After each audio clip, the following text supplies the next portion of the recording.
All right. Welcome, cannibal murder families, and pretty much more cannibal murder families, to the 295th episode of an Unearthly Podcast, streaming live on the 27th of February 2019, and featuring Torchwood Countryside, written by Chris Chibnall, and starring John Barrowman as Captain Jack Harkness, Eve Miles as Gwen Cooper, Bern Gorman as Owen Harper, Naoko Mori as Toshiko Sato, and Gareth David Lloyd as Yanto Jones. I am Bill Sylvia, the Man in Black, and with me are Mad Matt Winchell, Fuck you, Wisconsin weather. Randy Ronson McCulloch, I hate you so much, Bill. I hate you so much right now. I looked at the title card. Tim the Enchanter Sheridan, God bless us, everyone. and Thomas Fireheart. I'm so tired right now. I hear you on that one. I had to shovel the entire driveway again by hand. There wasn't enough Chuck's there coffee. There wasn't enough there to warrant pulling out the snowblower. Not to mention, it was damp enough in some spots it probably would have clogged it.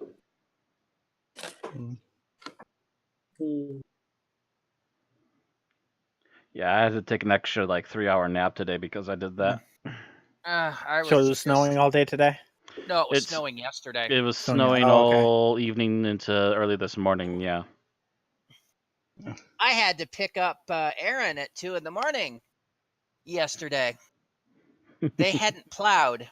Oh. Or I See, should at least say, by 2 a.m. they salted here already, as well as plowed. they were plowing.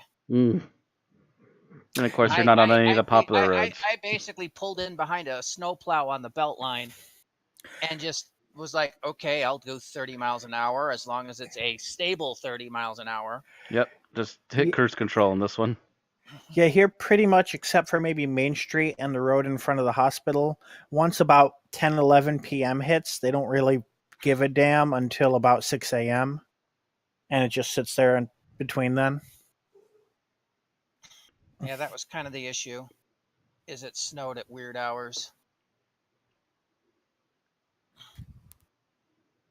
But yeah, it was just kind of like, I hate this. This is why it's better to live in a tiny town. They get through all the streets pretty quickly. Yeah, but do they really go out? Like, if it's snowing, do they go out at 1 a.m. and plow? I heard them before I went to bed. Yeah. And I didn't get to bed till I think between 3 and 2 yesterday. The fun part last night was the trip home.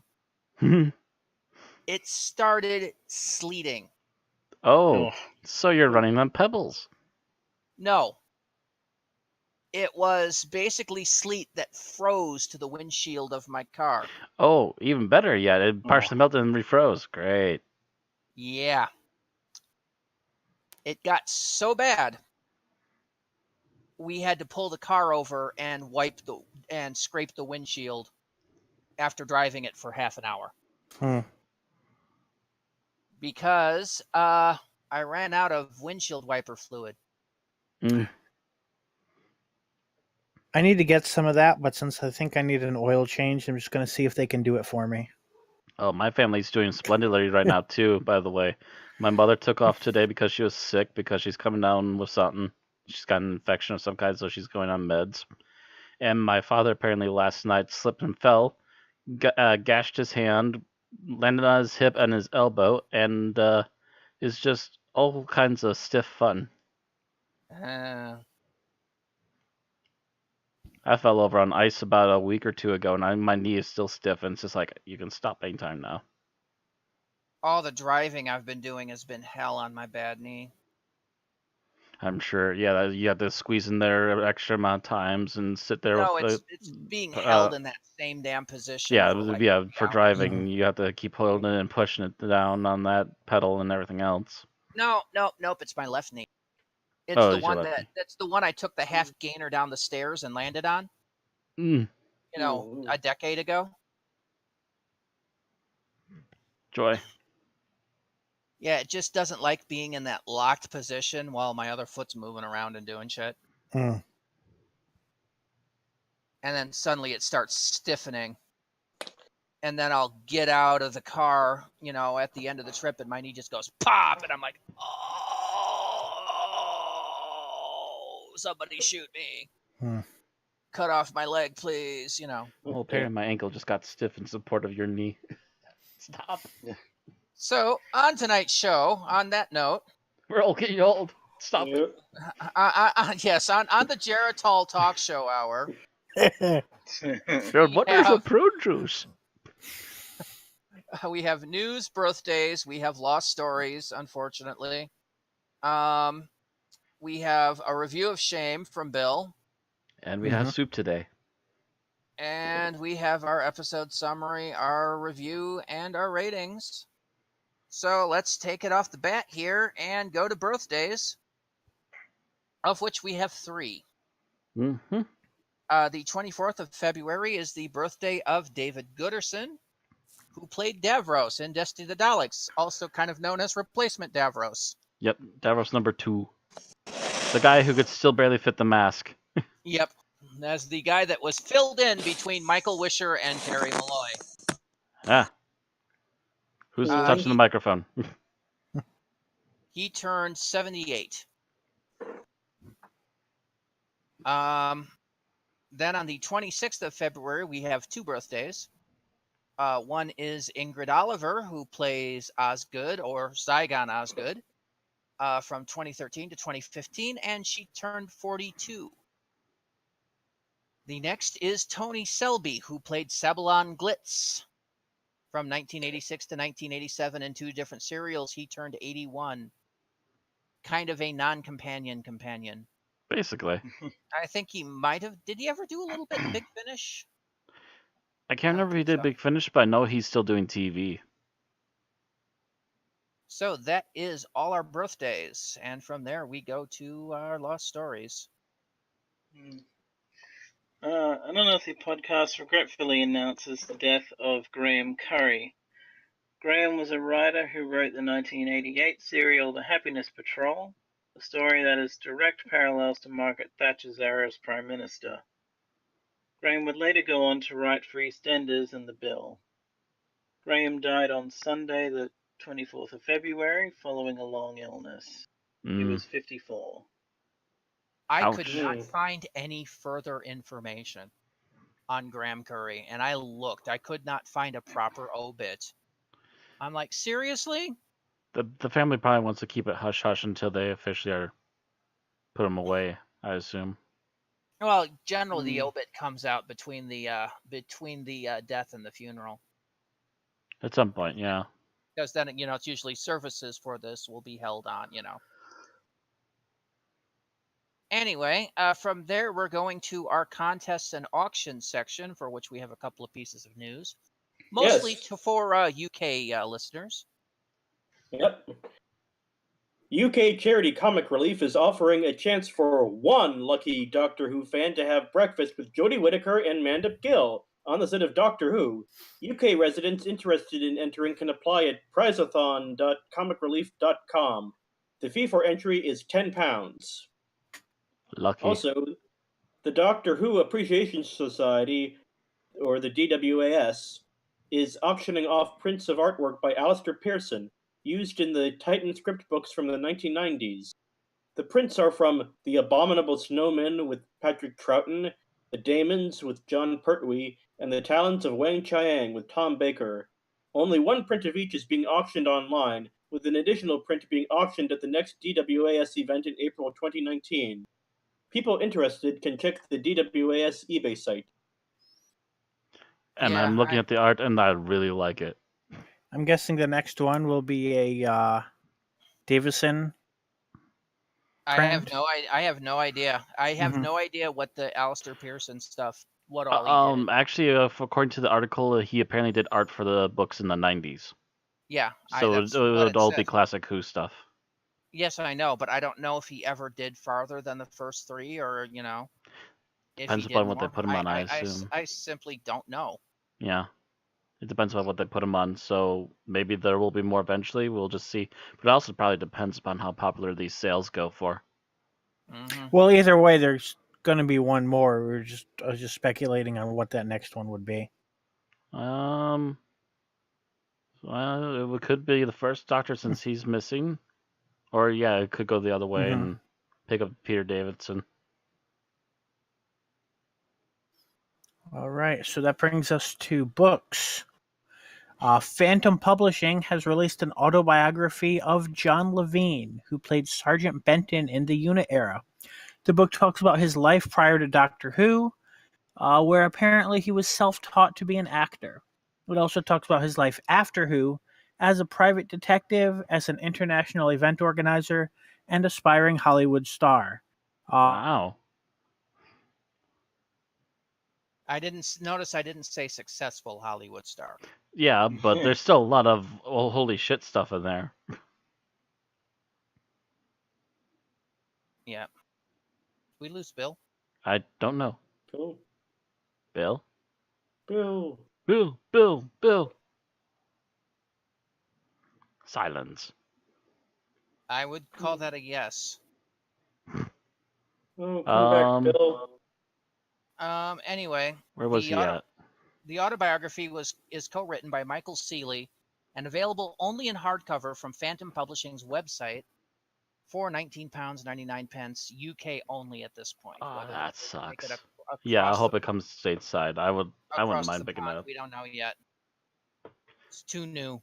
I know he didn't make it successfully as a Hollywood star, but there's enough interesting stuff in there to make me go, "Oh, holy shit! I want to know more." Besides, it's Sergeant Benton. Mm-hmm. Yeah, it basically said, how. Did anything I said go through? You got up to that last paragraph and then you just bombed out. I finished for you. Like, okay. I literally commented at just the right time for you to bomb out. Yeah. I finished it, and then there was nothing, and I was like, crap. Well, hopefully you can finish your review of Shame by without it bombing out on you. Mm-hmm. Anyway, there is no Big Finish news. There was a couple of articles about stuff that updated, but is not been announced or released, which is only what we're covering at this point, because otherwise we would get inundated every week about, here's the new artwork for, Yeah. I've decided that's just pointless fluff. Or here's a behind the set photo of somebody we already knew was going to be in the episode. Yeah, we're here to say the news, not advertise for Big Finish. Yeah. It's one thing if they have something new to tell us about their upcoming releases, but I mean, granted, if they wanted to to sponsor us with maybe some free audio dramas. Yeah, if they wanted to sponsor us, because we do put down money for their audio dramas. Wink, wink, nudge, nudge. If they wanted to, okay, then maybe. But then we could have put in a sponsored thing every once in a while, sure, but otherwise, nah. Mm-hmm. Yeah, and then you'd watch those ratings that we have for Big Finish Audio suddenly start getting bumped a little. Yeah. No. Very please. No. That's only if they give us lunch too. No, those aren't. Those well, aren't you're talking about the review scores getting bumped. No. Those are sleazy bribe ratings. Yeah. All right. Well, speaking of the review of Shame, with no Big Finish news, I think that's the next piece. All right. Yes. So I finished my rewatch of The Green Death, and just like watching it in the past, I just wasn't a huge fan of this one. I saw that all of your ratings were higher than mine, but I'm not changing my rating, so y'all just gonna have to live with it. But ultimately, I just feel that the boss and the maggot things don't really mesh well together. They don't just synergize well at all, and even the theme seemed a little muddled in that it seems to be both against oil and against nuclear at the same time almost. I did like Jo in the episode. She struck off on her own and was original. Shame. I'm glad you're saying Shame, because otherwise I would be afraid my connection was dropping the way it's been going tonight. I just had to get to the right area in our spreadsheet before I could start shaming you. So yeah, ultimately I think it's not as great a story as it should have been for Jo's departure. They seemed a bit ambitious, but they didn't. I don't. At least for me, didn't quite pull it off. And I think it's a 3.0 episode. A lot of what comes into it just seems to be middle of the road or somewhat forgettable. Now, having watched The Green Death, Shame. do you see any parallels between that and Arachnids in the UK?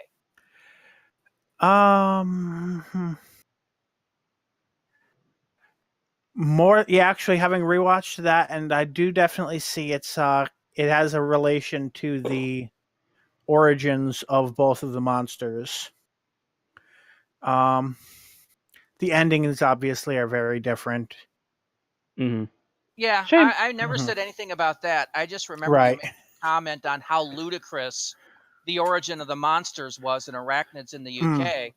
And I'm like, whoa, have you seen The Green Death? They've done be this honest, before. In The Green Death, I never really understood like the relationship between Boss and the maggots to the point where I kind of forgot the Boss existed. Toxic waste. Shame. So yeah, so like rewatching it was a lot more clear. But I think that's just the story. I think it's, I don't know, it's a little dragged out and it doesn't emphasize the right beats to really resonate with me. You are definitely a lowbie on that. Oh, yeah, that drops that one from a 4.7 down to a 4.4. Oh, man. Because, man. Bill is a big sourpuss. Apparently. Jeez, Bill. Why don't you just shit on everybody's parade while you're at it? Yeah. It's like the Gene Siskel of this. Who I pissed his hated cornflakes this week? No. He's the critic. You know, it stinks. It's hokey 70s sci-fi. What do you expect from it? It could have been better.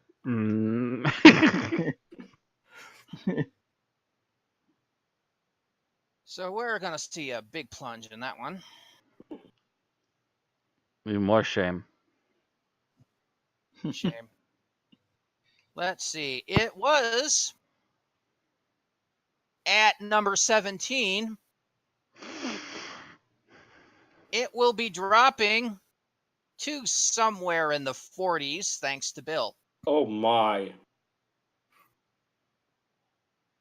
Yep, Bill, I never want to hear you complain about anyone being on a low score ever again.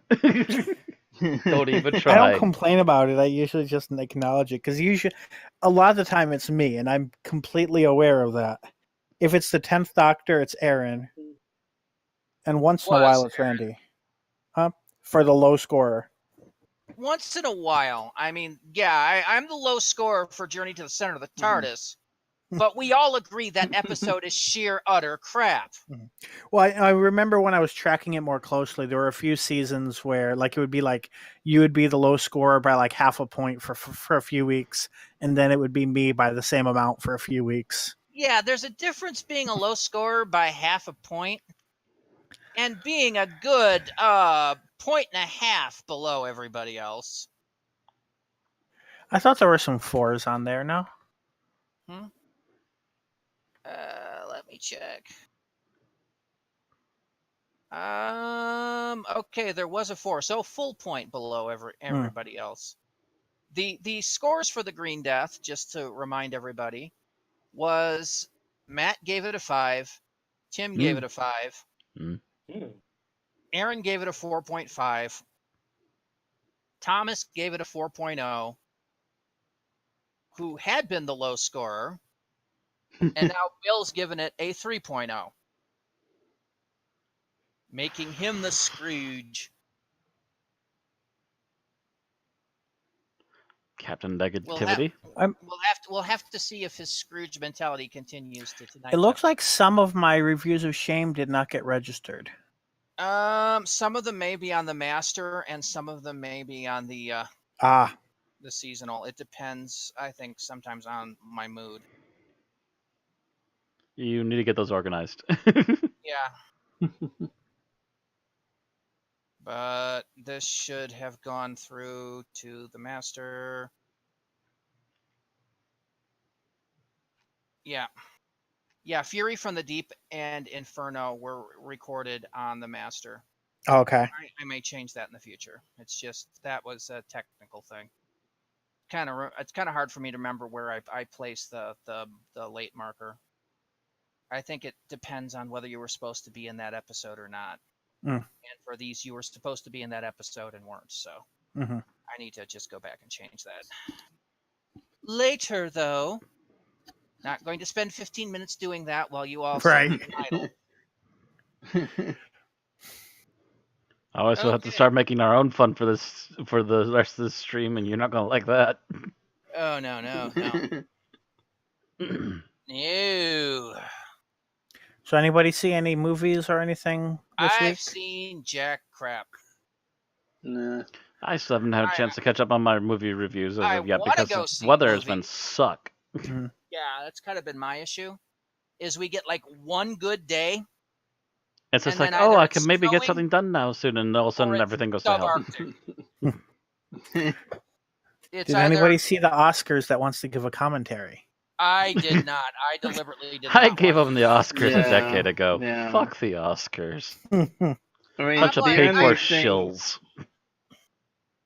I didn't watch the fucking Super Bowl. Why the fuck am I going to watch the Oscars? I mean, I would watch the Oscars over the Super Bowl, but I usually don't watch either. the thing is, I don't pay attention to the Super Bowl when I watch it. I just watch when the commercials come on. Ah, But I didn't even do that this year, so I'm just like, nah. hmm Aaron's Yeah. like, hey, Randy, the Oscars are on. You want to watch? I'm like, not really. I mean, how like the only thing relevant enough to this podcast to even mention is the fact that Olivia Colman won for Best Lead Actress.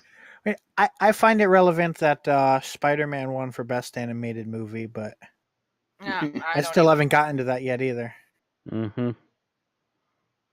Yeah, I haven't seen it. I think last time I saw it in theaters, it was airing at 5:20, and the earliest I was able to make it that particular afternoon was 7. Let's Nope. see.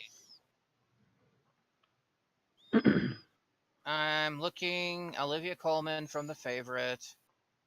Yeah, Spider-Man beat out The Incredibles 2. Nice.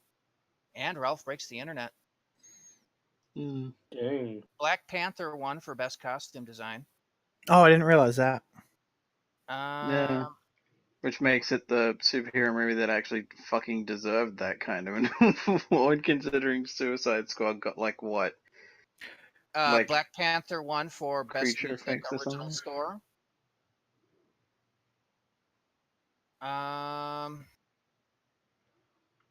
Black Panther won for Best Production Design. Okay.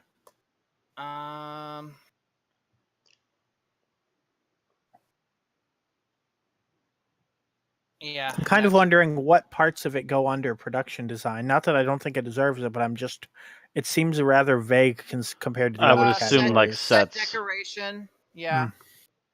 So basically any sets that are not CGI. Yeah. And even then, set design and CGI still requires a lot of work between Yeah, but the people. I think that's a separate category though, right? It looks like it's not anymore. Oh. Yeah, I was gonna say I'm not sure about that anymore. They're kind of Yes. hand in hand now with that. Because it's actor in a leading role, Mhm. actor in a supporting role, actress in a leading role, actress in a supporting role, animated feature film, cinematography, costume design, directing, best documentary feature, best documentary short subject, best film editing, best foreign language film, best makeup and hairstyling, best music original score, best music original song, best picture, best production design, best short film animated, best short film live action, best sound editing, best sound mixing, best visual effects. There it is. Yeah, that's what I was thinking, yeah. And you guys heard that they Superhero were movie did not win best visual effects. First Man did. Did you guys hear that they were going to shove all the behind the scenes one inside the commercial break until everyone was like, "What the fuck are you doing?" Yeah. These are the ones people want to see. Go the fuck away. We don't Right. care about your actors Like- and actors. The fact that they think that cinematography, costume design, and what was it? Special? Not. I don't know. I think it was special. It was something. I'm forgetting it off the top of my head. But the fact that they think those belong hidden just goes to show how much respect there is in the industry for the people they freaking rely on. Mhm. Right. Yeah, people Yeah. just want to see the stars. Like, They want to see the What- stars, the director. can you imagine what the next billion-dollar blockbuster would be like if whatever guild or whatever in charge of makeup and costuming went on strike? Yeah. Hollywood would shut down. Just like this is their chance to come up here and say, "Hey, look at us, we're awesome." And you guys just want to go, "Nope, nope, nobody's watching, nobody cares." Fuck you, no one doesn't care. Mad Max Fury Road got best costumes. Suck it. What year was that? That was 2016, 2015. 2016 it would have been because I think it came out Yep. in 2015. Costume design winner, Mad Max Fury Road. Of course, that was best film editing, best Also, makeup and best film editing hairstyling, too. Mm-hmm. best production design, It also got best production. sound editing, best sound mixing. By the way, the editor was Miller's wife, and that was the first movie she ever edited. That Good movie, for her. Damn. that was, I mean, that was kind of, it did not win Best Picture. Hmm. It did not win Best Actor. It did not win Best Actress in either one. But it was kind of the behind the scenes winner in like almost everything. Yeah, it was the behind-the-scenes darling that everyone loved. It did not win Best Cinematography, though it was nominated. But yeah, costume design. It was nominated but did not win Best Director. Now that's a shame. Yeah, it won a lot of Oscars that year, and nobody else I think won as many as Mad Max, but Nope. Mm. it Definitely probably won the most in a single year out of those kinds of movies. no, that would go to Return of the King. Mm. Oh yeah, I remember when Return of the King came out, they won a everything. more like adult action movie type deal, as opposed to like something like Lord of the Rings was just fantasy. That's right. Mad Max was R-rated, wasn't it? Yep, Mm. So that I think is a rarity, that is actually a rarity. now that you especially mention in terms of your sci-fi fare getting recognized. Mhm. it. Was the new Blade Runner rated R? I have to I check. don't think so. Because I know that got nominated for Did a thing or two as well. Okay. R, yes. Ah. Yeah, that got a lot of notice the year it came out in the Oscars too, and that got a lot of people going, "Oh wait, maybe we should look at this." Because I think did they win Best Visuals? I think that year was that what they won it for? I forget what they won it for. There Wow, should this be is such a tangent, by the way. category for, It is, like, but we best are fight literally killing choreography. time because, the next thing we have to go to is our episode summary. Okay, Mhm. so it won Best Cinematography and Best Visual Effects and had 3 other nominations. What did? Blade Runner 2049. But okay, so Return of the King, the year it won Best Art Direction, Best Costume Design, Best Directing, Best Film Editing, Best Makeup, Best Music Original Score, Best Music Original Song, Best Picture, Best Sound Mixing, Best Visual Effects, Best Writing Adapted Screenplay. It kicked ass that year. Yeah, Basically- pretty sure, like, it basically was the like recent- literally everything it was up for it won.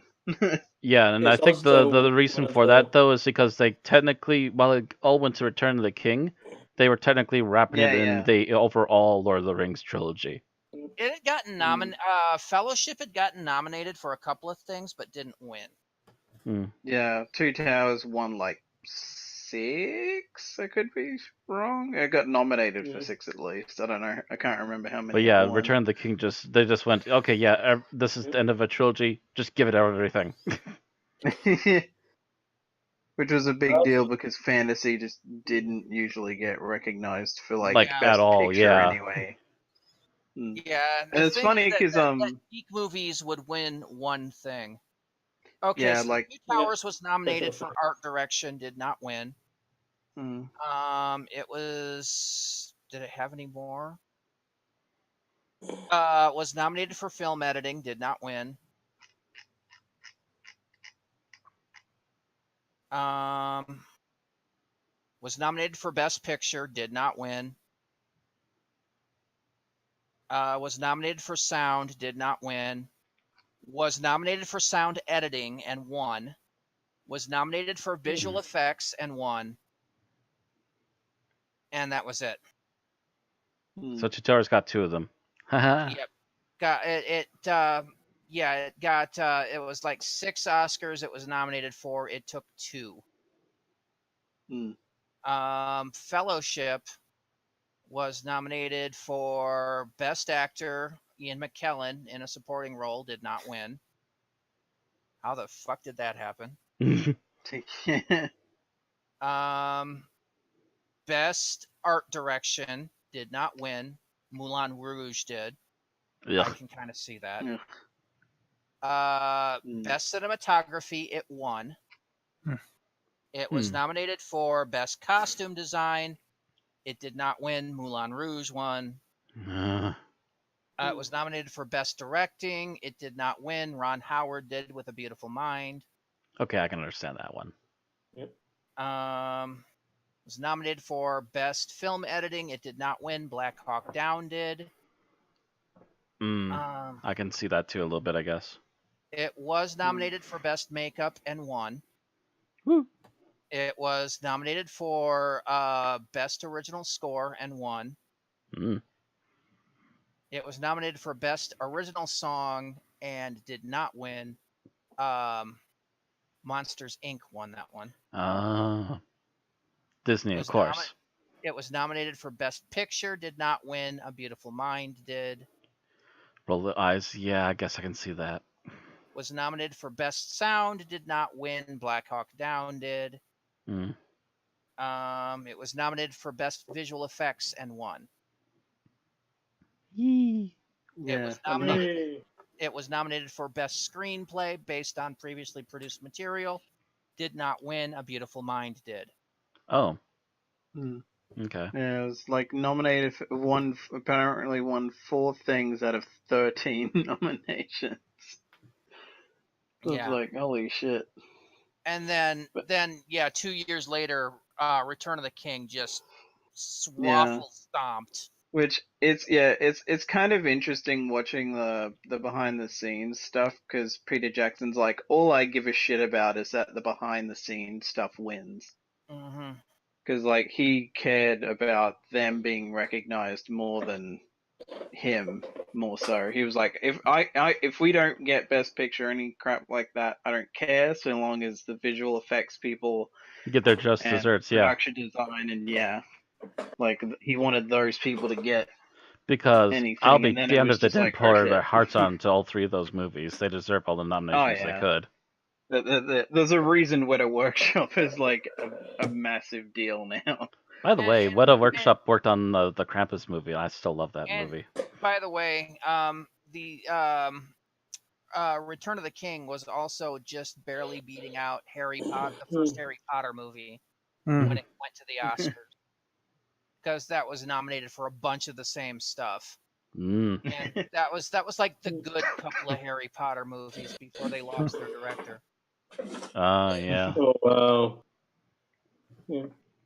I also think, wasn't Return of the King one of the few times the Best Picture was also the #1 box office? It's rare. It's rare that you see geek movies in the Oscars. Yeah. Or at least winning anything other than best visual effects or occasionally best costume. And as you can see, it needs to be Or something best that makeup. really touches on the non-geek mainstream to really win, like Harry Potter and Lord of the Rings. Mm-hmm. Yeah, and Which is Lord of the funny Rings when you has gone consider through what so won many last year. crazy things that reached where it did. Especially since only about 2% of the voting process for the Oscars has anything to do with quality. Yeah. Yeah. It's mostly about that's nepotism and what they felt like. It's acknowledge mostly that. Nepotism and shills. Mm-hmm. Yeah, I think after Lord of the Rings, the last thing of that kind of vein to get, like, that you wouldn't expect to get Best Picture that did was last year with Shape of Water. Yeah, people were like, "What? Where the fuck did that come from?" I remember that. I remember a lot of the jokes coming out of that too. Like, why did you vote up this movie? I won't copy the exact phrase that comes after that question, but yeah. then one of the other big ones was Heath Ledger's posthumous win as the Joker. Mm-hmm. Yeah. That's right. And that was another thing that there was many people in the Academy that are just like, what? No, you don't do that. These kind of movies don't win because they're pulp crap. And it's like, and you look at these people and you go, these movies are costing studios $300 million to make. But they're not made for the elites. They're made for the I'm too tired to think of a They're not properly made for elites. They're pretentious made for the term for the plebs. We don't populace. want to vouch for They're the made movies for the made for plebs. proletariat. For the bourgeois, yeah. They're made for the lower class. Yeah, it's just one of these things that's just, the elitist stand in the Oscars has just really kind of turned me off from it. Mm-hmm. Yeah, So, just the fact that everyone seems to be either nepotistic or just plain bought out shills just has driven me away from that for years now. Mm-hmm. That's the only way that Lone Ranger movie got an Oscar. Oh, that the one with Johnny Depp? Yeah. That movie was total crap. Yeah, that's probably one of those ones where they didn't watch it and just gave it the Oscar because of who was in it. There's something very wrong with the fact that Johnny Depp got top billing. Tonto got top billing over the Lone Ranger. Yeah. Mm-hmm. I mean, that could work if it was actually a movie about, like... If it was like Tonto the movie. Yeah, if it was a movie about, like, the Native American experience, like, dealing with the colonialism of the Lone Ranger or something. That I haven't watched that movie, but I would bet money that it wasn't about that. No, it took everything that was good about the Lone Ranger and made it a joke. Yeah, it was basically Johnny Depp was playing, But Johnny Depp was playing the biggest stereotype. Jack Sparrow as an Indian. Yeah. That's what I figured. Pretty bad. Yeah. Last thing I wanted from Tonto's mouth is something about rum. It wasn't that thing, but that was basically he had gotten so much success with the Pirates of the Caribbean that basically became how he was playing everything, and it was just no. Anyways, are we about good? You had a nice little tangent there. We've blown a good chunk of it. Yeah, I think we've run out of topics. We still haven't reached anywhere close to the hour mark, but yeah, I think we're good. We had a good Here's ramble. an interesting bit of trivia. I once read someplace that the movie Grand Hotel is the only film to win Best Picture and not win any of the other 5 major awards. Well, that's because after that they basically established the fact that if that was the they create the one big shining movie, and whatever it's nominated for, it wins. That's, yeah. So we've gone from geek movies at the Oscars to general Oscar trivia. I was So I think just bitching about the Oscars. Yep. I think I that's never was talking about geek movies in the Oscars. I was just bitching about the Oscars in general. no, Why but we were. I don't watch the Oscars. Yeah. Yeah. Well, that's how it started, and Well, then everyone knows that the anyway. Golden Globes is where it's at. So who is doing the summary? I believe Randy has the list. Yeah, it would either be me or Thomas. I'll let you do it. Oh, God damn it. And I'll like, yeah. Given that I won't be here next week, I'll be doing the one the week after. Because, yeah, I was writing up the news while watching tonight's episode, so I can give you the generals, but not the details. But the devil's in the details. Well, then we're gonna have to. You're just gonna have sympathy for the devil then. You'll need Jesus. No, I totally tell you, it's a racist fruit basket. Okay, you'd have to know the comedian to know that one. All right. Okay. All right. You ready with the stopwatch, Matt? Yep. Okay. Give me a countdown. 3, 2, 1, go. Okay, so a woman's driving down a country road at night, sees what looks like a body, goes out, investigates. Turns out it's a fake. She gets nervous, goes back in her car, can't find the keys, and she's basically taken. Cut to Torchwood showing up in approximately the same location, where apparently this person's not the only one to vanish, and apparently they've quite a few vanish every 10 years or so. So they're thinking it's some kind of alien reoccurring thing, so they go to investigate. They set up a base camp of tents, see somebody in the woods, basically try to chase him down, and while they're doing that, their car is stolen. But it's not that far away, and that smells like a trap. But they walk into the trap anyway, and all hell breaks loose. Eventually, they find somebody who shoots Gwen. Ianto and Tosh are separated from the group and are later captured. Owen has to treat Gwen. Jack eventually traces down somebody and tortures them. Once Gwen's good enough to move, Owen and them run across the police officer, and tries to basically tell them something's going on. Meanwhile, Ianto and Tosh are taken to basically what looks to be a giant meat locker full of human meat. They try to force their way out. They are rescued, apparently, by a lady in a shotgun, which takes them back to somebody who basically is ready to butcher them.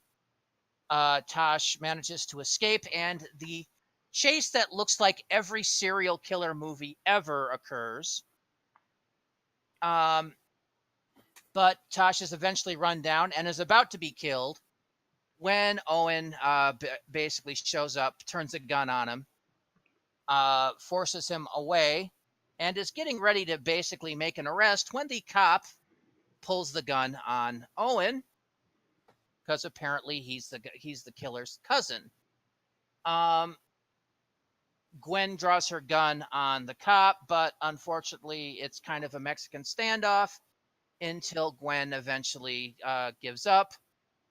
They are taken, dragged, finds the fact that the entire village, who they thought has slaughtered, are actually the ones doing the slaughtering. And they're basically about ready to die. Hey, look, Ianto's there too. And they're about to die when Jack drives through in a farm tractor, pulls out a shotgun, and just starts taking people down left and right. At the end, one of the people that is still there is questioned, and when asked why, is answered because it makes him happy. This particularly unnerves Gwen, who by the end of the episode is sleeping with Owen. End of story. Did I miss anything important? Nope, not that I'm aware of. 3 minutes and 15 nope. seconds. All right. So let's go down and talk about what we liked about the episode. Our review order is actually the same as last week, so Bill, you are first. Oh, Boy. okay, I'm going to say I like having a legit horror episode that's not a horror comedy or whatever else. It's more of a survival horror, which is unusual enough in the Doctor Who universe that I really dig seeing it when it comes up. All right. All right, Matt. That was actually one I was thinking of too, but I have some backups. Generally, the overall thing I like is that there's some nice twists in the story because it's Doctor Who and because it's Torchwood, you come into this thinking, oh, alien of some kind. Aliens, there's gotta be aliens. No, not every time.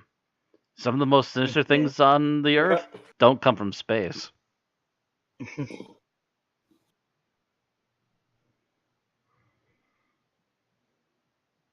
All right. And Just about to say, did I lose everybody? Well, first Bill took one of mine, and then Matt took another one of mine. So I really did enjoy getting to see how, like, the further down this like horrible rabbit hole we went, how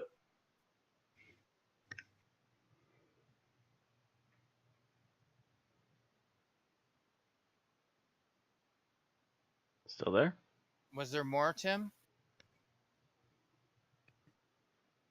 Did I think we Tim's lose? connection might have blinked. I think we lost Tim. Wow, everyone's blinking tonight. Yeah, let's get this done with as soon as possible. Thomas. Please, Almighty Chart, don't do it to me. Oh God, gotta try and think of a backup. Watch you take Tim's while he's gone. God. I guess I like the setting. Like, it could seem like it's a thing where it kind of makes you wonder why they don't do. I mean, you can't do it too often, but it's like, given the fact that Torchwood. Tim's back. Whoop. Hello, Welcome Tim. back, Tim. We lost you. hello. Hello. Yeah. Yep. Yeah, we lost you there for You- an extended period of You were time. just about to say what you liked, and then we didn't hear anything. Oh man. Oh, okay. So I was just saying that I liked the idea of a group of people used to dealing with the paranormal going in expecting one thing, and I liked how it was portrayed, like seeing the different variations of fear and suspicion and normal and reactions in them all to like this all too sadly human monstrosities. So All right, you may continue now, Thomas. Yeah, basically, like, ruling out everything that was taken. Yeah, like the very like middle of nowhere kind of setting is like, yeah, you would almost wonder why this isn't done as much, because it's like, it's within budget to just do this, like, it's like what, 3 locations, I think, in this entire, like, 3 3 locations things and that maybe would a couple of make sense sets. anyway. Yeah. I'm guessing you mean It's not all location shooting, because it could have all been done in an abandoned village somewhere. Mm-hmm. Oh, That's yeah. true And too. even, They like, could have had like even literally some of one those- location. Yeah, and even like 1 or 2 of the woods shots could have easily just been in a park somewhere. Or it could have just been the same forest nearby and they just shot it from different angles, because that's literally Well, how yeah, Hollywood magic works. and in one case it's like they're there during the day and the other's at night, so they could have easily shot it differently to make it look like different places. Yeah, just like, it's very low budget horror fare, and it's like, well, that's what Doctor Who's usually doing anyway. So it's like it's interesting to see a more like Texas Chainsaw take on that. Let's see. Let's actually take a look at that. So, a lot of the filming for this was done in Penwilt, Swansea. So what's the location? Yeah, Penwilt Clory was where they set up camp. The deserted cottages were in Penwilt. The remote building Ianto and Tosh checks out. That's all in Penwilt. The pub and Owen's apartment, of course, are in Cardiff. Yeah. So all the village location shots were done on location. The list is not complete, but I would say a lot of it was probably done around Penwilt. They just got an okay to shoot around the area. They shot around where they could and got it done. You only needed one location outside of your normal places, so there you go. Well, like I said, Penwilt might be a abandoned village. Yeah, I can't say for sure, but that's a distinct possibility. There are a few of those in the area, because Swansea is kind of a county equivalent.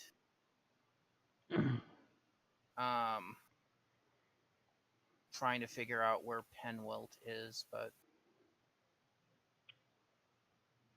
it's, I don't know, it's a pretty big area, and Penwilt sounds like it's probably a small town or village. Penwylt.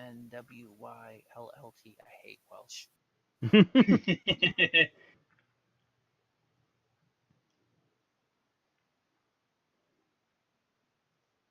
Okay, yeah, that's in the middle of effing nowhere. It's in the middle of the Brecon Beacons National Park. Oh, it's in the middle of a national park, so it could be abandoned very easily. Yeah.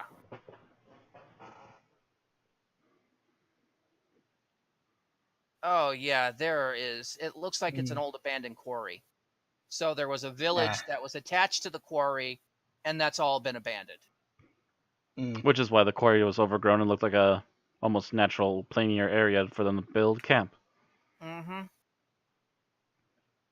So there you go. And of course, it being a natural park means there's plenty of woodlands around for them to do all that filming. So they had all of the woods. So it was other than one active pub, everything else was location or set. Yep. And most of the sets were probably already made, so they probably made out of a bargain on that one. So there you go. There's your shots. And that's how you film low budget but quality horror. I mean, this is like going to an old abandoned town in the backwoods of Kentucky. Or also abandoned ghost towns in the Southwest. Yeah, but you want that foresty feel? Just that foresty feel, yeah, you go to somewhere like Kentucky, yeah. Or West Virginia, somewhere like that, yeah.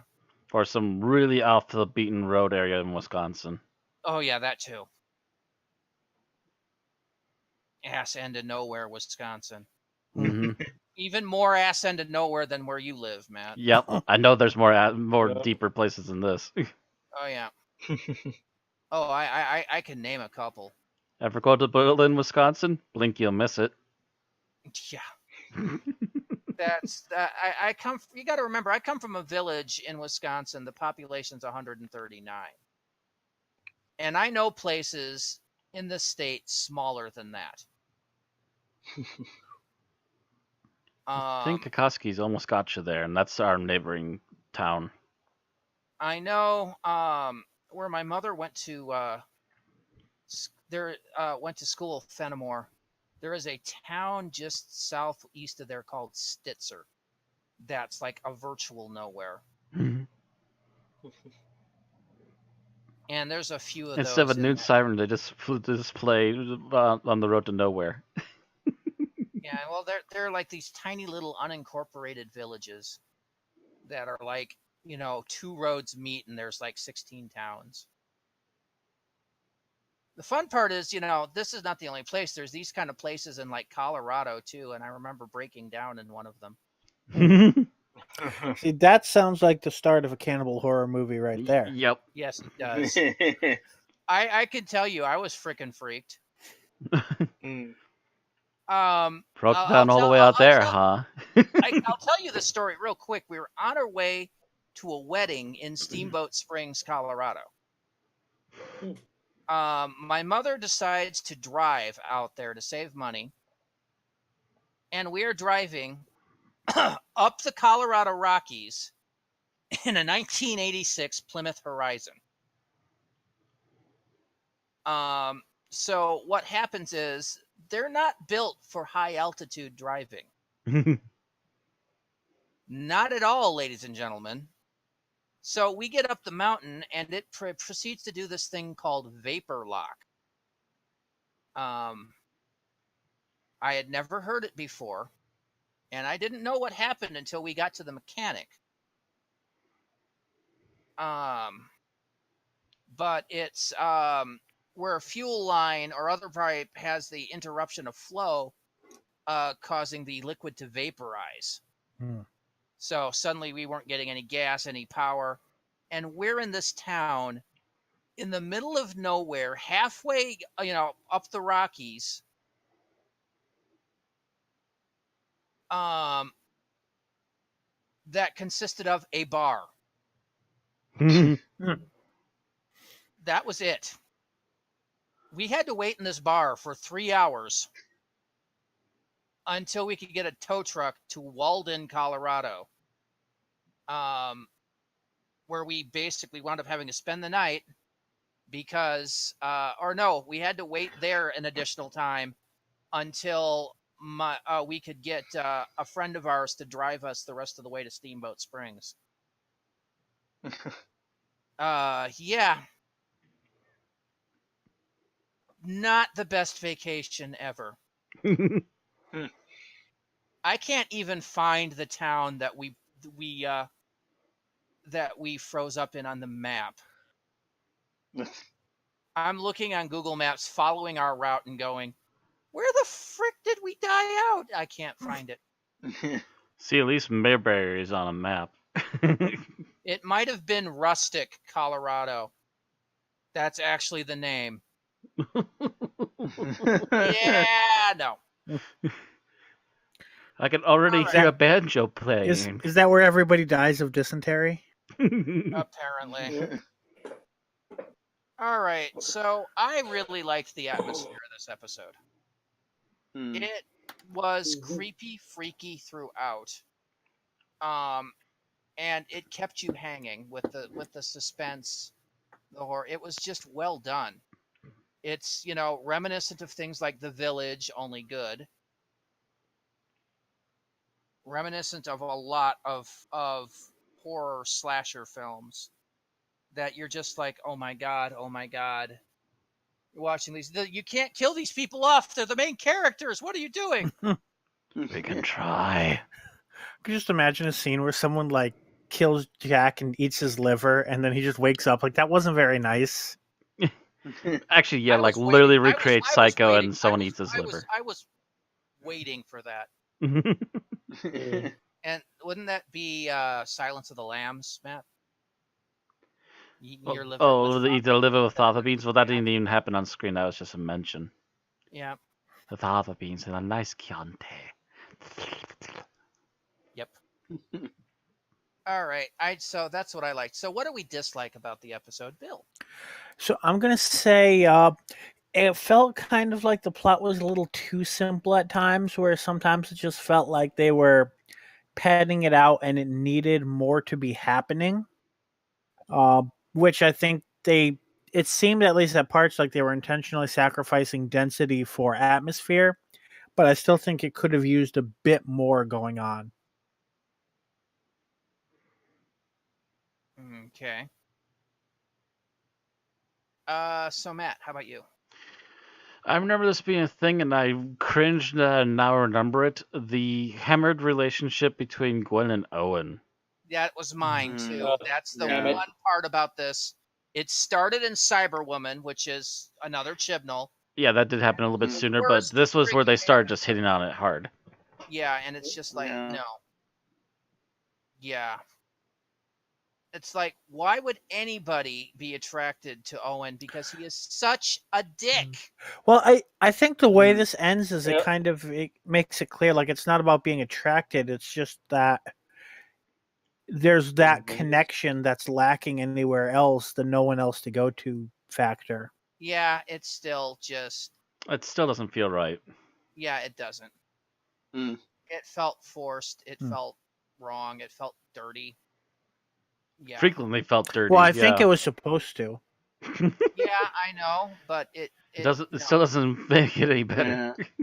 Yeah. It's one of those examples of them trying too hard to make this like adult oriented. Yeah. Mm. This is them trying too hard to be quote unquote adult. I need an adult. Oh yeah, We are adults. No, you're not. No, you're not. You're all a bunch of teenagers feigning to be adults. All right. Tim, how about you? Well, I think all mines were taken. I really, again, like the only thing I didn't like about this episode was the Owen Gwen Okay, so you're with us on the Owen Gwen. Yeah. thing. Like Yeah. it seemed like a bit too sexist, to be frank. To be frank, the way it was portrayed. It almost especially crosses near in the that beginning. several times too for me, but it doesn't quite hit that. But it does just kind of go. Ugh. Yeah. All right. Yeah.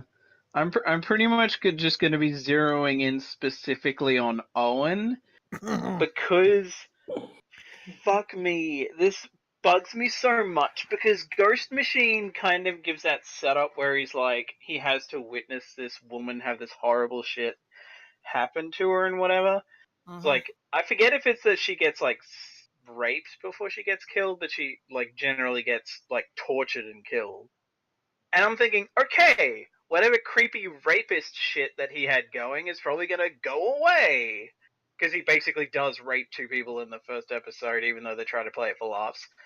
And I'm like, okay, so that's gonna be going right now, isn't it? And then it's like, nope, he's just completely like full blown, like just to dial down a bit from what he eventually does in friggin' Game of Thrones, where he's just like full sexual predator mode, and it's like, why the fuck am I supposed to like this guy at all? Because I want him to die. I want him to just go away.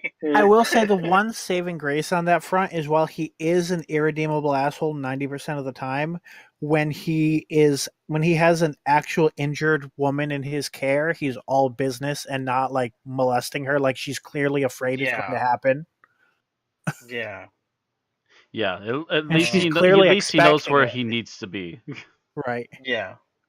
There is a line that even he won't cross. Yeah. Yeah, it's just like, it's so frustrating. It's one of the things that make me like almost dread watching further, because this is as far as I've watched in Torchwood, so it's like, please tell me this doesn't get worse. Well, the thing is, he needs to oscillate between total asshole and jerk with a heart of gold. Yeah, he does Really actually have his golden moments, thankfully. But when he's being total asshole, he's total asshole. Yeah, you just want Deckham. If anything, like he's there kind of to make Jack's dark side look soft and fluffy. This is the guy that you wouldn't have show up in Doctor Who, because the Doctor would just like kick him out of the TARDIS. Yeah, like after 10 minutes. Would just rip into Owen and not stop until the episode ended. Mm-hmm. Yeah. Yeah, he is not a character that would work in Doctor Who. The Doctor would probably make a nickname for him, like Creeper.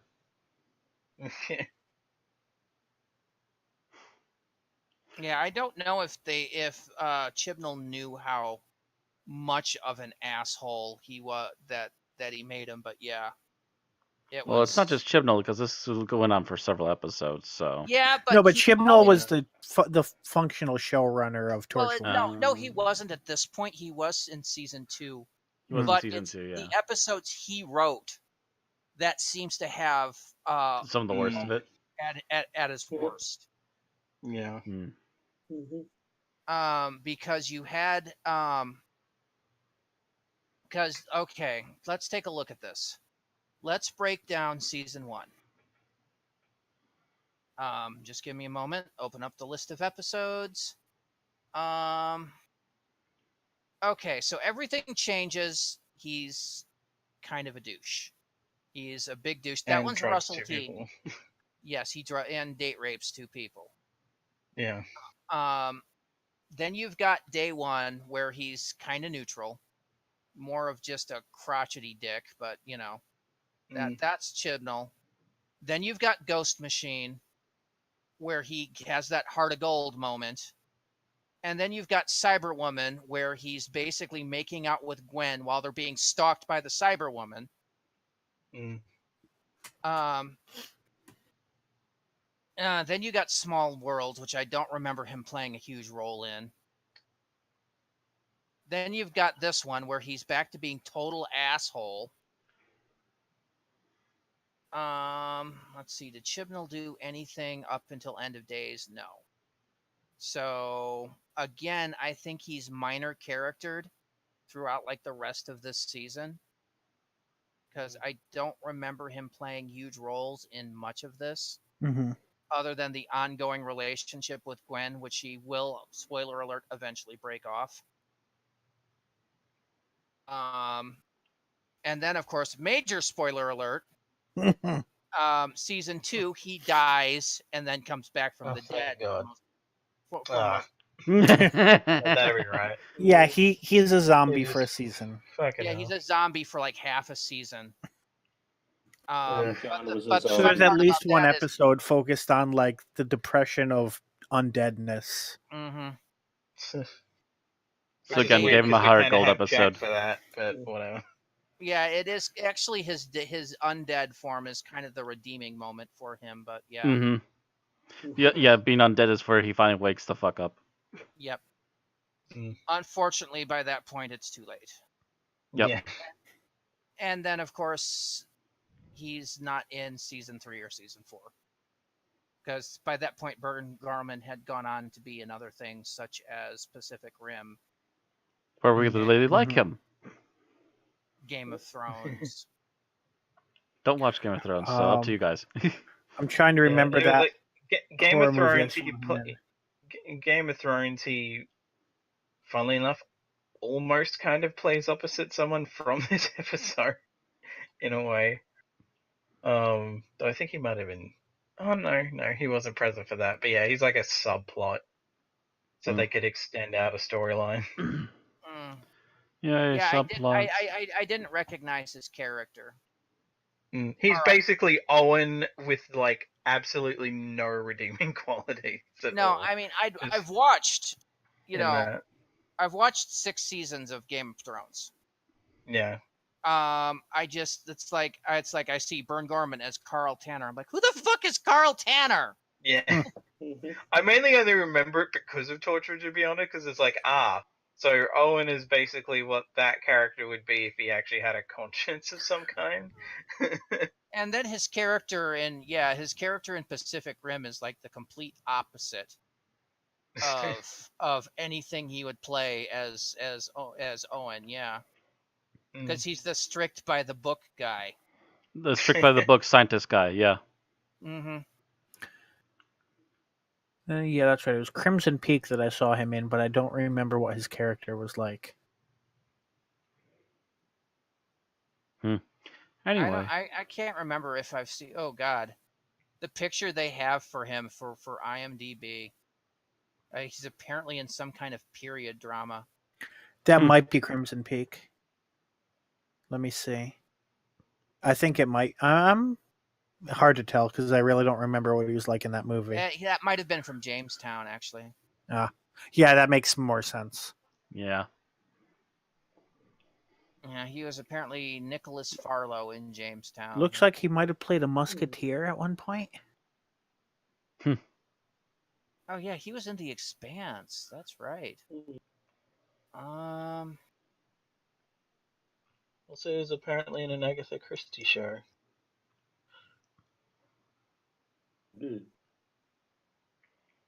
Let's see. Which, I mean, he's from the UK, so it kind of stands to reason he would have been in Might have been eventually, some yeah. Agatha Christie thing. He was in Wuthering Heights. That was shortly Oh, after he was in the. Torchwood. Oh, he was in the third Christopher Nolan Batman. I haven't seen that one. Yeah, I didn't either after the second one went off the rails. Yeah, and then he's done quite a bit of work. the band. Okay, so where were we? We were talking about what we disliked. Yeah, Okay. we were up to you, Randy. Okay.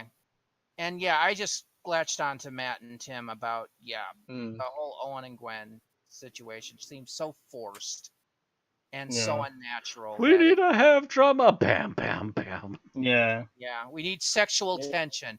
You two, be attracted to each other. No. Yeah. They both look each other. Really? Almost, Yes. Yeah. Yeah, like they almost try to make it like seem like, oh, well, she kind of has a thing for him now for some reason. It's like, no. This just makes it look worse because it looks like she's just kind of like, well, this guy keeps assaulting me anyway. I guess I should probably just play into it or something. Yeah. Again, that's not necessarily what I think of it, but it's hard to tell what the producers are thinking of the show. It just doesn't work. Yeah, it just does not come off feeling right. All right, favorite scene. Bill. So that's it. I think with favorite scene, I am going to go with just how well she portrays the scene right before the sex scene, but after she's been told that it makes him happy, and she's just clearly 1,000% broken standing there, and it's just heart-wrenching, and she just portrays that completely. Mm-hmm. And of course you have to steal my scene, of course, well. Mm-hmm. Of course. Matt. Of course. Try to think favorite scene outside of that one. Yeah. I don't think I have one. I'm scrambling now. Jack with a shotgun. It's almost like a Deadpool moment. Actually, I was thinking more Evil Dead. Well, no, you just watch as those shells hit the floor. And I almost swear to God, I mentally added a number to each one. No, see, I've watched that action sequence and I'm just like, hail to the king, baby. Tim, how about you? I really liked the episode where Jack interrogates that guy. That was kind of dark. Yeah, but in a weird way, that's why I liked it. Because it was intense. Like, I love moments like that when you reach the point where the positive, happy-go-lucky guy just isn't having it anymore, and it makes it all the more intense for it. Yeah, this is like shit that Jack would get up to if like he was off on his own with like the doctor, but he's like, well, I need to get info, so the doctor's not here. Yeah, this is kind of you figure what he might have been doing as a time agent or when he went rogue with the time agency. Because you get the idea that the time agencies were not nice people. Mm-hmm. Especially when season 2 comes around. Yep. Thomas? I'm going to go with the sort of chase bit with the Toshiko making a run for it, because she sells it. She like you can actually like I actually felt really uncomfortable when he caught her and was like pinning her down in that, because it's like that actress just goes for it. Mm-hmm. Like she really fucking sells it, so it's actually unsettling. Uh, That was a good scene. And all right, for mine, I have to go with the scene right before Bill's, and that's the "because it makes me happy" scene. Mm. Because when he said it, it sent an absolute chill down my spine. Because it makes me happy. It's like, Yeah. nope, there's no reason, there's no why, we're just monsters. It's like, oh god. Which is It's so so- kind of satisfying, because they could have so easily come up with, oh, we like worship this fucking god we made up that does all this dumb shit. It's like, whatever, you know. Instead, they're just like, no, they're just sick people. Mhm. You just suddenly realize that, yes, it's just humanity at its absolute worst. And yeah, so, kind of like Gwen, it's like you just suddenly lose all faith in humanity. So much faith in humanity that you sleep with Owen. I don't.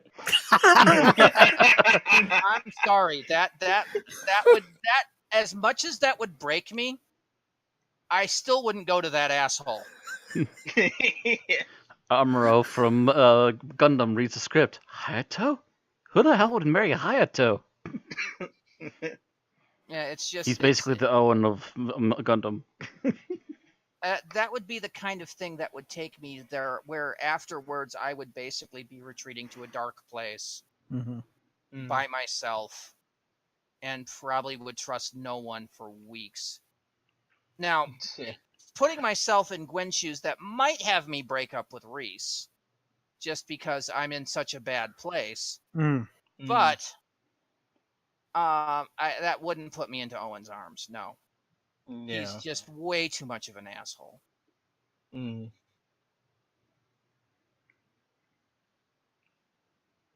All right, so your least favorite scene.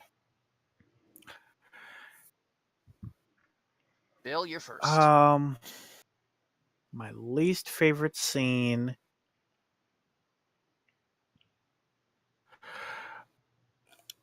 I guess.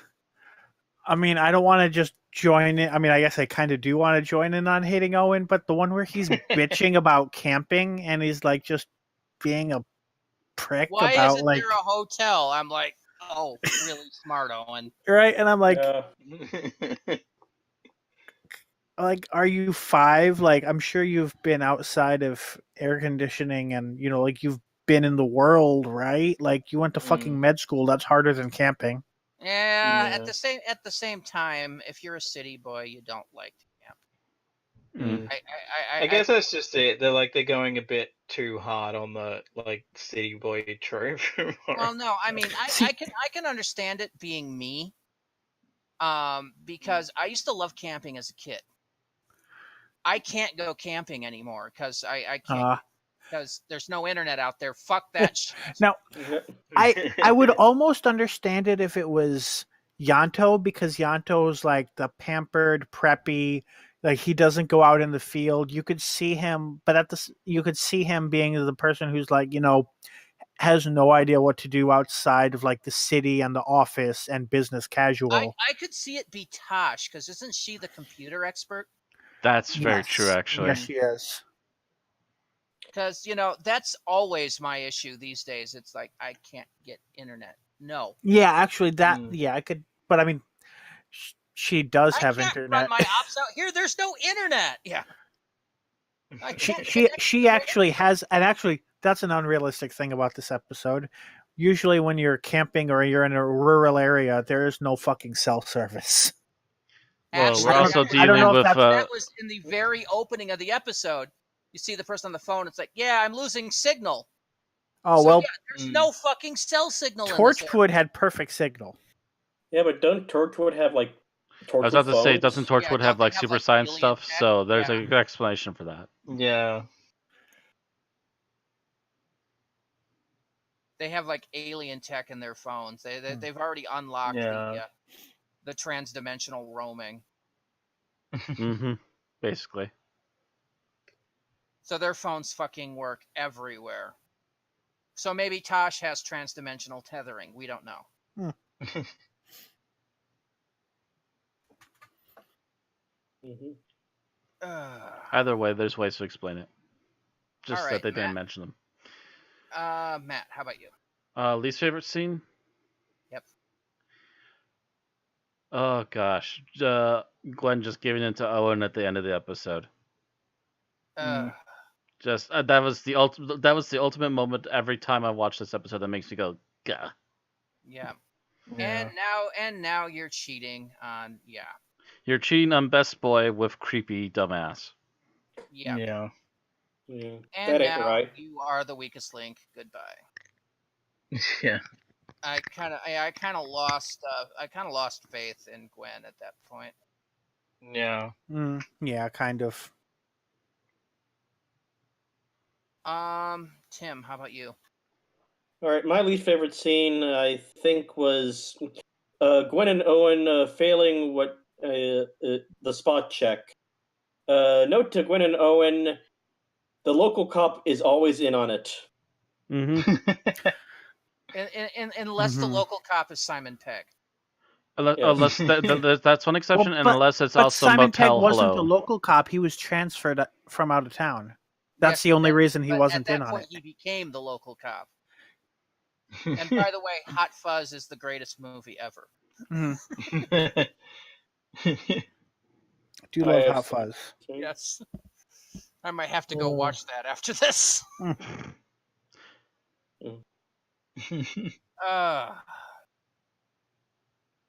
But it's like, you can arrest him now. Why would I arrest my uncle? Dun dun dun. Like, oh my god, I did not see that coming. Oh wait, I totally did. Curse your sudden but inevitable betrayal. Yeah. Yeah, that was kind of my thought.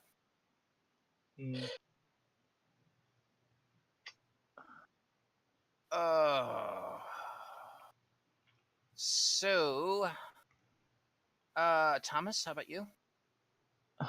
God, it's like kind of a take your pick with all the Owen shit, but just to avoid that, for the sake of avoiding that, I'm just gonna go with when they're all over that, like, the remnants of that body that they found, and like, oh shit, someone's stealing our car.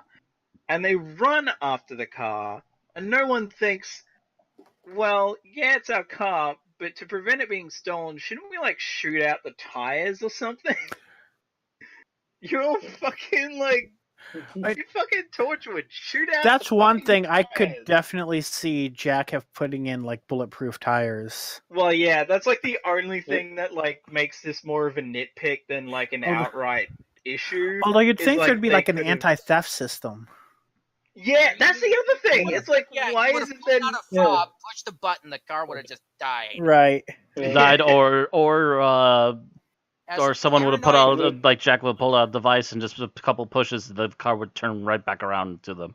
Yeah, well, Or it's equipped with considering how magnet Or bolts. even just blow up paranoid outright. fuck Jack is. Yeah. You would have thought, yeah, you would have been like, nope. Click. Just outright Bessie that Yeah. vehicle right back to them. Or blow it the fuck up. Yeah. See, blowing it the fuck up That means actually that they're would have been still stuck great out in the because middle of then they would have nowhere. been, but I mean, that would have contributed to the plot. Mm. Because they still would have been stuck. See, we're looking for the big out on this one. Yeah, but either way, they just looked at it stupidly as it went by. Yeah.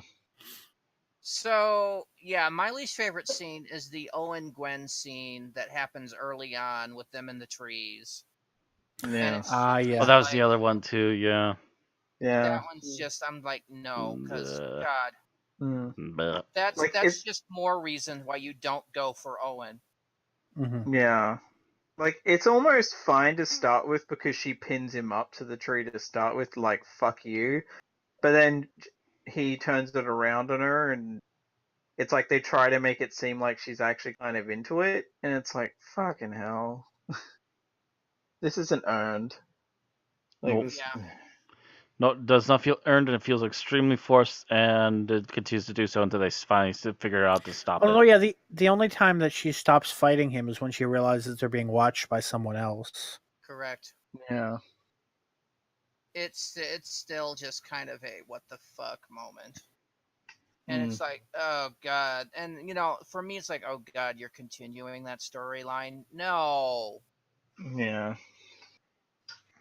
All right, so that's our least favorites.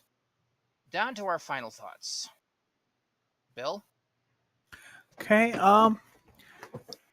I think this is definitely a great episode, and it's one of the few episodes that not only shows off something that can only be done in Torchwood, but shows off something that is a strength that you can only do it in Torchwood, as compared to some of them where it's just like, oh, people can have sex in Torchwood more than Doctor Who. This is actually something that it's a story that is worth telling that you cannot tell on Doctor Who. Mm-hmm. And the fact that it's kind of derivative of a genre of horror movies does not diminish that, because, hello, we had an entire section of the Fourth Doctor era that was basically classic monster movies. So that's clearly something that works in the Doctor Who universe. Owen drags down most episodes that he's a major part of, and this is not an exception. But other than that, one thing I did not mention was that I think that Gwen's injury, other than her miraculous survival being unrealistic, but I think they pull it off very, very well in terms of how people react.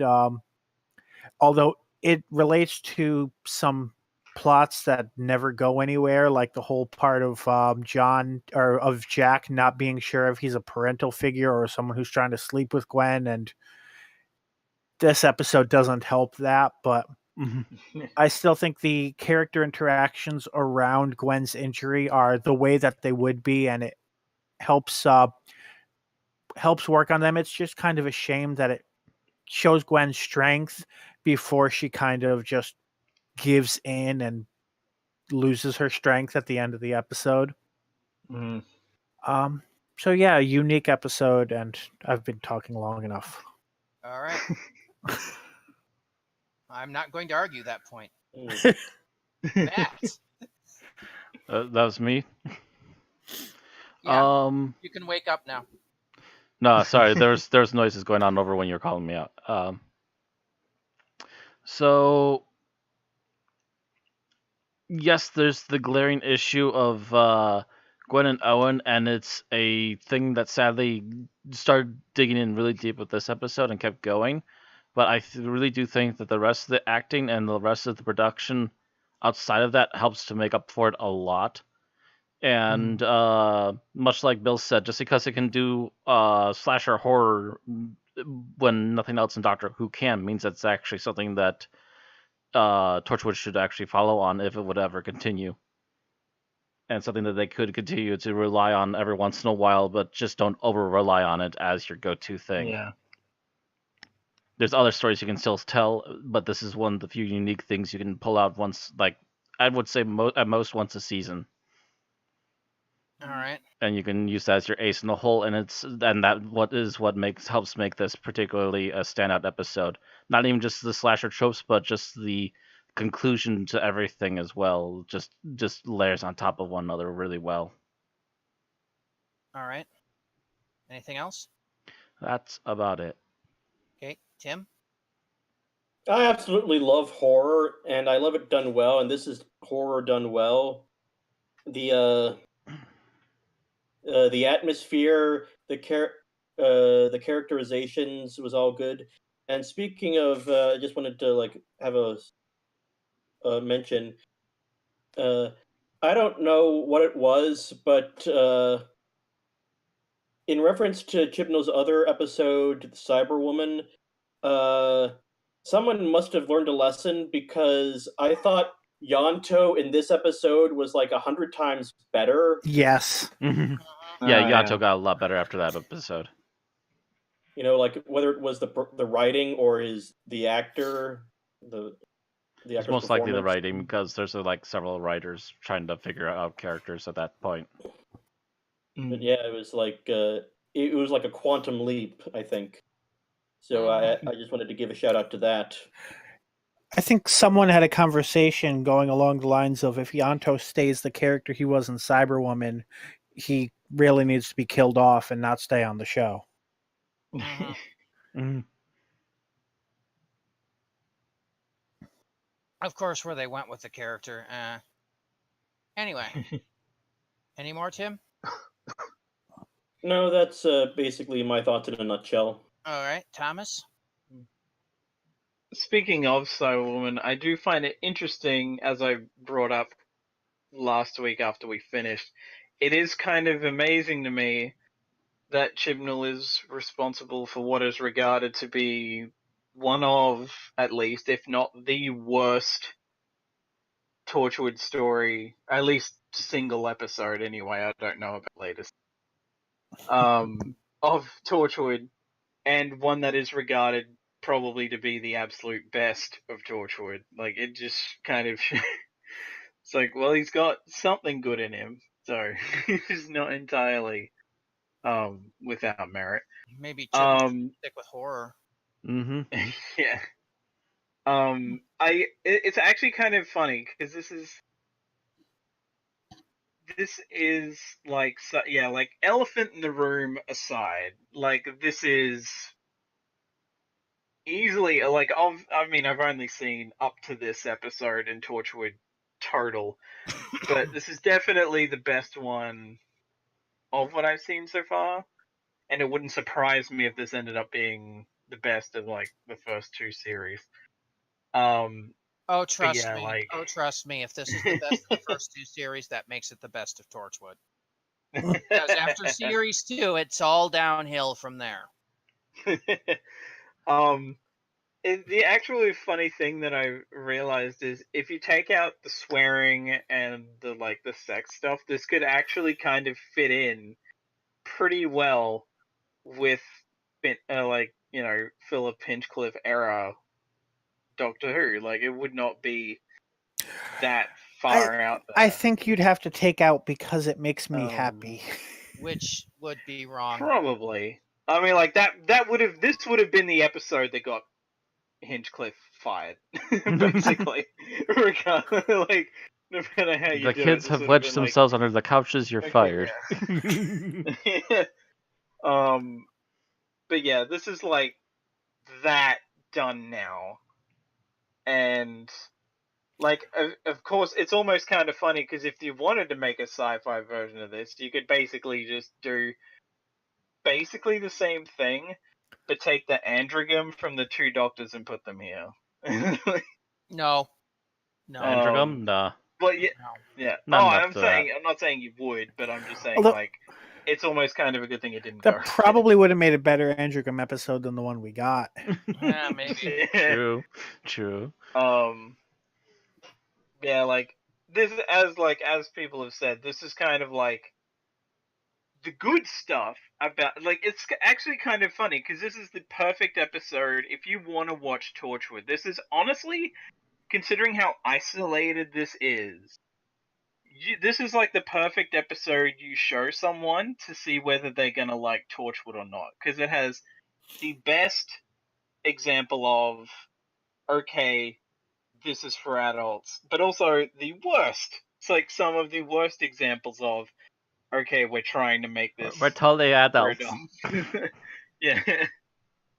So, like, it's got, it's got a lot of very good stuff, but also that stuff where it's like, okay, if you can't put up with this, then Torchwood might not be the best thing to jump into.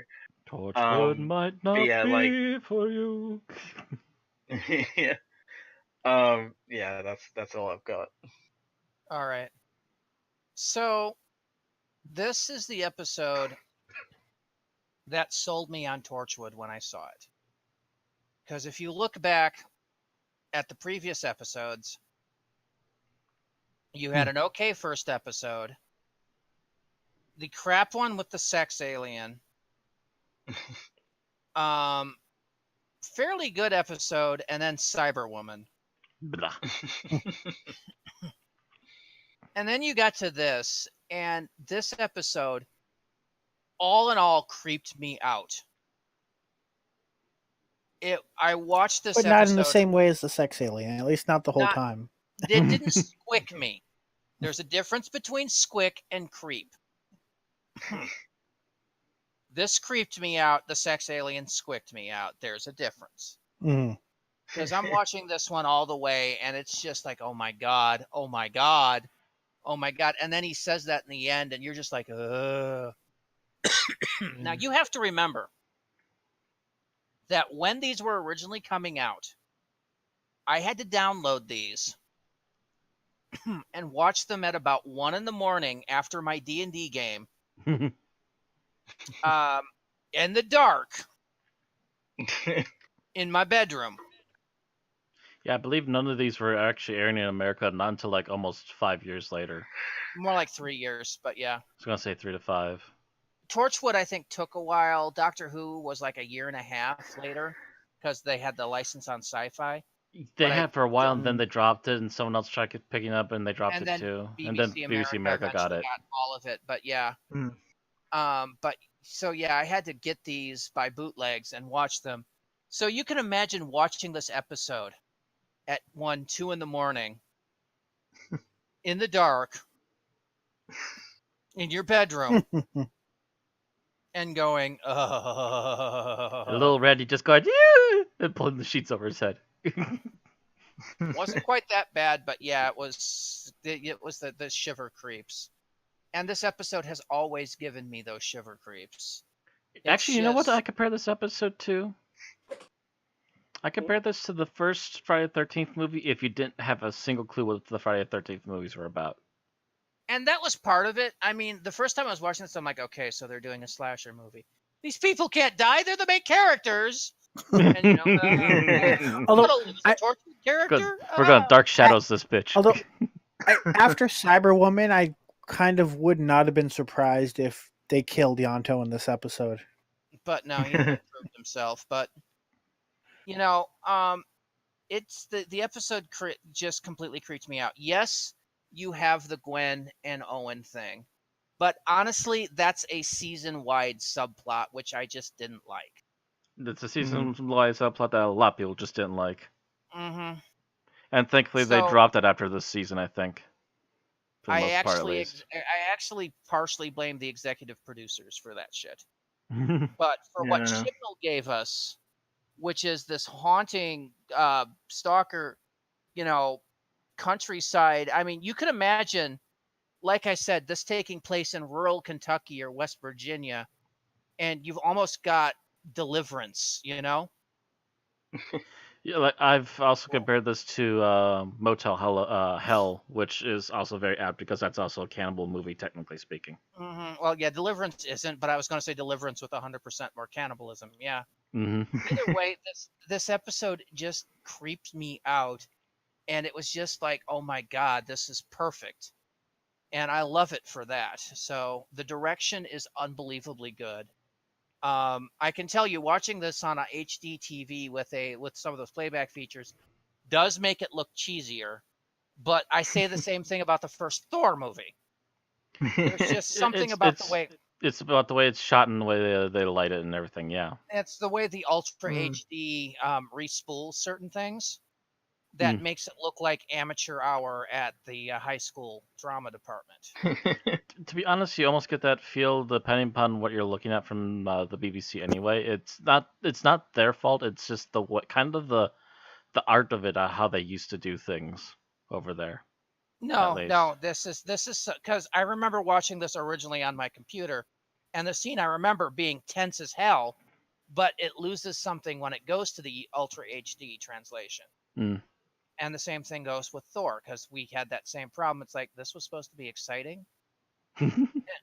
Yeah, but regardless, the direction was good. The area they used was perfect. Mm-hmm. For this old rural village in the middle of nowhere. And just everybody that was involved was just acted it perfectly. Everything came together for this episode, and it was just wonderful. Okay, so scoring. I'm going to say 4.5. All right, Matt. I am right there too. If it wasn't for the subplot in the room. All right, Tim. I will go with the flow and say 4.5. Thomas? As tempting as it is to drop it down because fuck Owen, I'm actually going to give this a 5. Fucking Owen is Oh, how we got wow. here in the first place. Mm-hmm. And I'm going to go with Thomas and give this a 5, even though I would give it like a 0.2 deduction for the Gwen and Owen stuff. It still rounds itself back up to a 5. Yeah, I suppose for you, yeah. So, So I'm still the low ball? How am I You're still still the low low ball? ball, Bill. Congrats, Yeah. I'm here with you. but you're with 2 other people at that same level, Bill. Yep. No, that's not why I'm laughing. I am laughing because with the revised score, this is now a 4.7, which was the exact score that we had For Green on the Death. Green Death. Which means you just Before replaced the Bill. Green Death with this episode of Torchwood. I think Congrats, this it's is a more 17. memorable episode than the Green Death. Arg. You burn now. So, all right, Green Death was number 17. This one is unrated. We are now going to do our sort and shuffle. Dun, dun, dun, dun, dun, dun, dun, Sorting by dun, rating. dun, dun, dun, dun, dun. Sorting by core. And sort.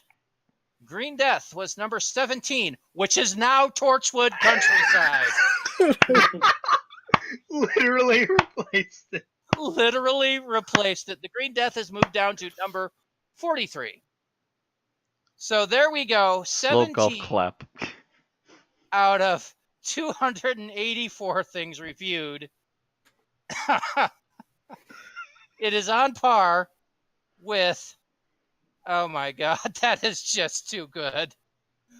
It is on God par damn it, with Bill. Day of the Doctor, Stolen Earth, Journey's End, and Big Finish Class in Remembrance. It is better than The Bells of St. John, The Return of Dr. Mysterio, Magician's Apprentice, Witch's Familiar, Invasion of Time, Ghost Monument, Arachnids in the UK,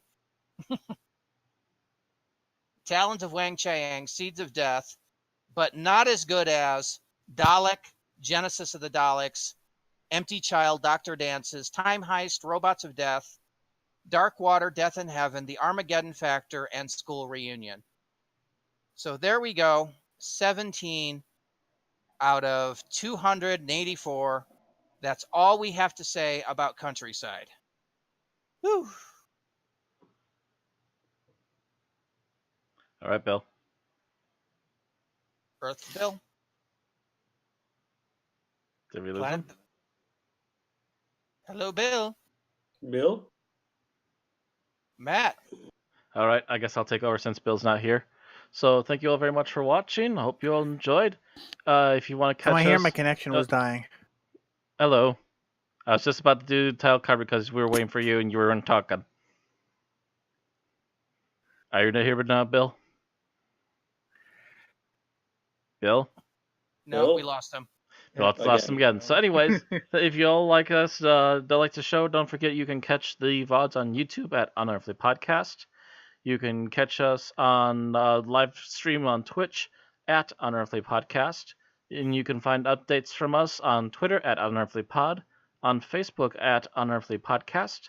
And if you really enjoy the show and want to throw out $1 or $2, you can always check out our Patreon at An Unearthly Podcast. All right. So next week we are continuing on with the Cranium of Chibnall. As we move forward in Torchwood to the final episode of Season 1 in Torchwood, End of Days, written by Chris Chibnall and starring John Barrowman as Captain Jack Harkness, Eve Miles as Gwen Cooper, Bern Gorman as Owen Harper, Naoko Mori as Toshiko Sato, and Gareth David Lloyd as Ianto Jones. So we will see you next week. Good evening. Pleasant dreams.